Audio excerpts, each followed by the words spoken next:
সত্যি তো আপনি আপনার ঘর পরিবারকে জাহান্নাম থেকে বাঁচাবেন কোন বছর? আরো কয়শো বছরের টার্গেট নিয়ে আছেন? রাসূলুল্লাহ সাল্লাল্লাহু আলাইহি ওয়াসাল্লাম ইরশাদ করেছেন, আমার উম্মতের স্বাভাবিক বয়স ৬০ থেকে ৭০-এর মধ্যে। মা বাইনা সিদ্দিন ওয়াস সানা ৭০, ৬০ থেকে ৭০-এর মধ্যে। চোখের দিকে তাকাই আসুন, মহব্বতের সাথে শুনুন, নিজের ভালোর জন্য শুনেন, আল্লাহর কথা শুনুন। তো বলতেছিলাম, গাফেল সবসময় বঞ্চিত হয়, সামনের কাতারে থেকেও বঞ্চিত মানে খামখেয়ালি, এই মন চায় না, ভাল লাগে না, এইরকম খামখেয়ালি।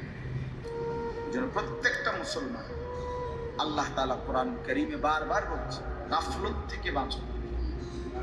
খুব আমাদের নবী সাল্লাল্লাহু আলাইহি ওয়াসাল্লাম, নবীজি সাল্লাল্লাহু আলাইহি ওয়াসাল্লাম আল্লাহকে কি পরিমাণ স্মরণ করতেন বলেন।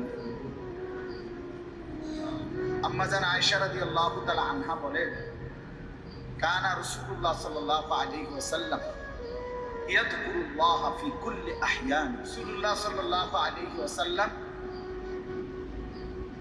ইয়াযকুরুল্লাহ ফি কুল্লি আহয়ান, আল্লাহ তাআলার জিকির করতেন সারাক্ষণ।